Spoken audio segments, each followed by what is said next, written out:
नमस्कार। 400 किलो का ताला, 4 फीट की चाबी। जाने किसने बनाया है राम मंदिर का ताला। राम मंदिर के 400 किलो का ताला बनाने वाले सत्य प्रकाश ने इस ताले को बनाने के लिए अपनी सारी बचत लगा दी है। वो साल के अंत तक इस ताले को राम मंदिर प्रबंधन को सौंप सकते हैं। उत्तर प्रदेश के अयोध्या में निर्माणाधीन राम मंदिर के लिए अलीगढ़ के एक कारीगर ने 400 किलो का ताला बनाया है। इस ताले को बनाने वाले कारीगर का नाम सत्य प्रकाश शर्मा है। ये ताला दुनिया का सबसे बड़ा हाथ से बनाया हुआ ताला बताया जा रहा है। शर्मा इस साल के अंत तक राम मंदिर प्रबंधन को ये ताला उपहार में देने की योजना बना रहे हैं। इस ताले के बारे में श्री राम जन्मभूमि तीर्थ क्षेत्र ट्रस्ट के एक पदाधिकारी ने कहा, ये देखना होगा कि 400 किलो के ताले का उपयोग कहाँ किया जा सकता है। शर्मा के पूर्वज 1 सदी से भी अधिक समय से हस्त निर्मित ताला बना रहे हैं। वो खुद 45 सालों से अधिक समय से तालों को पीटने और चमकाने का काम कर रहे हैं। शर्मा ने बताया कि 4 फीट की चाबी से खुलने वाला ये ताला उन्होंने राम मंदिर को ध्यान में रखते हुए बनाया है। ताले की क्या है खासियत? इस ताले की बात करें तो ये 10 फीट ऊंचा, 4.5 फीट चौड़ा और 9.5 इंच मोटा है।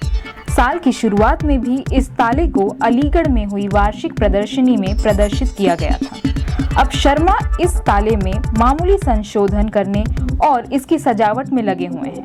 वो नहीं चाहते कि इसमें कोई भी कमी हो। इस ताले को बनाने में सत्य प्रकाश शर्मा की पत्नी रुक्मणी देवी ने भी उनका भरपूर साथ दिया। ताले को बनाने में कितना खर्चा आया? सत्य प्रकाश शर्मा की पत्नी ने बताया कि पहले हमने 6 फीट लंबा और 3 फीट चौड़ा ताला बनाया था, लेकिन कुछ लोगों ने हमें बड़ा ताला बनाने का सुझाव दिया। इसके बाद हमने इस पर काम करना शुरू किया। शर्मा के मुताबिक इस ताले को बनाने में करीब 2 लाख रुपए की लागत आई है। मैंने राम मंदिर के लिए एक विशाल ताला बनाने के बारे में सोचा, क्योंकि हमारे शहर तालों के लिए जाना जाता है और इससे पहले किसी ने भी ऐसा कुछ नहीं किया था। इसे बनाने के लिए मैंने अपनी जीवन की सारी बचत लगा दी। रामलला की प्राण प्रतिष्ठा, पीएम करेंगे उद्घाटन। अयोध्या में भव्य कार्यक्रम की तैयारी। अयोध्या में राम मंदिर उद्घाटन की तैयारी शुरू हो गई है। भगवान राम के प्राण प्रतिष्ठा का पूरा कार्यक्रम 7 दिनों का रहने वाला है। इसके लिए तीर्थ क्षेत्र में करीब 25,000 लोगों के रात्रि में ठहरने का उचित प्रबंध किया जाएगा। सर्दी के मौसम में गर्म रहने वाले स्पेशलाइज्ड टेंट का इंतजाम किया जा रहा है। अयोध्या में भगवान राम के प्राण प्रतिष्ठा का पूरा कार्यक्रम 7 दिनों का रहेगा, जिसके आखिरी दिन पीएम नरेंद्र मोदी पूजा अर्चना कर मंदिर को देशवासियों को समर्पित करेंगे। प्रधानमंत्री प्राण प्रतिष्ठा के दिन देशवासियों के नाम छोटा सा संबोधन भी करेंगे।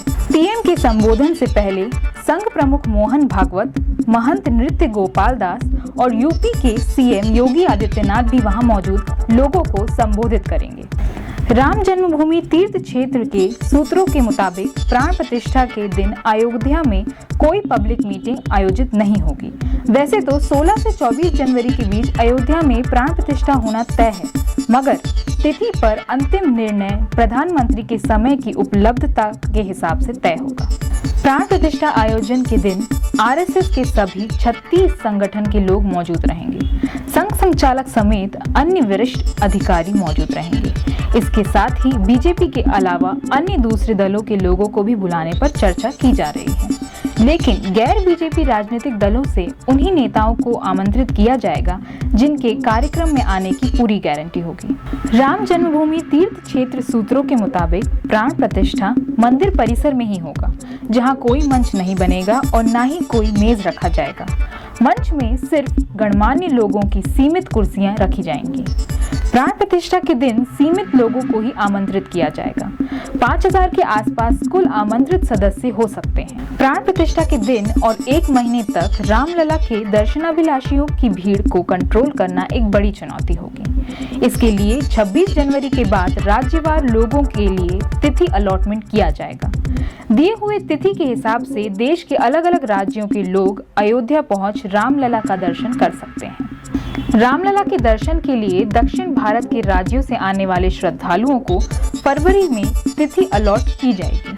वहीं पहाड़ी राज्य हिमाचल प्रदेश, जम्मू कश्मीर, लद्दाख और उत्तराखंड जैसे राज्यों से आने वाले श्रद्धालुओं के लिए जनवरी के आखिरी में तारीख दी जाएगी। राम जन्मभूमि तीर्थ क्षेत्र को भरोसा है कि करीब 1 महीने तक यानी करीब 20 फरवरी तक दर्शनार्थियों के अत्यधिक भीड़ का दबाव रहेगा।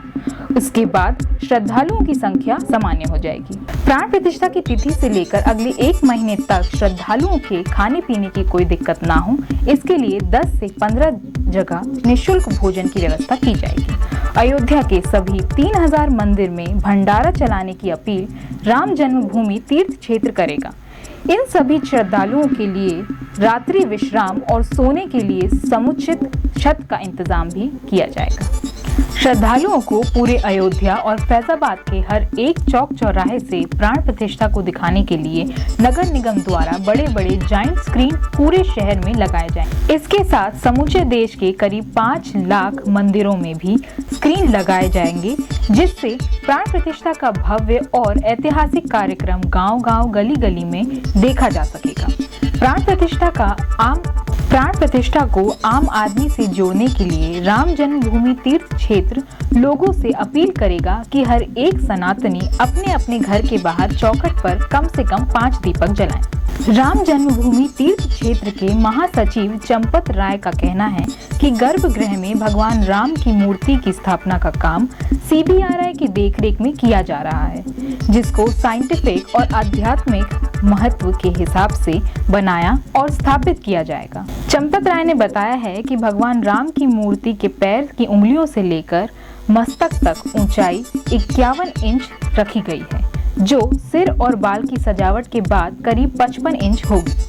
भगवान राम की मूर्ति के नीचे के फाउंडेशन से लेकर सिर तक की कुल ऊंचाई 8 फुट 7 इंच की यानी 103 इंच की ऊंचाई होगी। जमीन से लेकर भगवान राम के सिर की ऊंचाई तक संरचना CBRI इस ढंग से निर्मित कर रही है जिससे रामनवमी के दिन सूर्य की किरण सीधे भगवान के मस्तक पर आए। मूर्ति की बनावट इस ढंग से की जा रही है कि भगवान राम का चेहरा 5 वर्ष के बालक के समान दिखेगा। अयोध्या राम मंदिर निर्माण में कैसे रखी जा रही एक ईंट। श्री राम जन्मभूमि तीर्थ क्षेत्र ट्रस्ट ने बताया कि रामलला के भव्य मंदिर की छत का निर्माण कार्य पूरा हो गया है। अभी मंदिर के खंभों में मूर्तियों को उरेकने का काम शुरू किया गया है। अयोध्या में राम जन्मभूमि पर रामलला के भव्य और दिव्य राम मंदिर का निर्माण कार्य तेजी गति से चल रहा है। राम मंदिर के गर्भगृह का निर्माण कार्य अपने अंतिम दौर में है। गर्भगृह की छत भी बन चुकी है।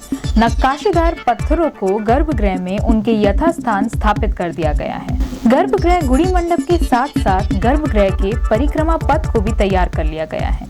राम मंदिर के प्रथम तल के निर्माण कार्य को अंतिम रूप देने का कार्य चल रहा है। राम मंदिर के गर्भगृह के फर्श का कार्य भी किया जाना है, जिसमें मार्बल का उपयोग किया जाएगा। भगवान रामलला के मंदिर में लगाई जाने वाली खिड़की और दरवाजे के लिए महाराष्ट्र से आई सागौन की लकड़ी। रामलला के मंदिर के कपाट का फ्रेम दक्षिण भारत के कारीगर तैयार करेंगे। इन्हें कन्याकुमारी से खास इसी काम के लिए बुलाया गया। कपाट की नक्काशी का कार्य पूरा हो चुका है और फ्लोर निर्माण के निमित्त मंदिर के खंभों में मूर्तियों को उकेरने का काम शुरू किया गया है।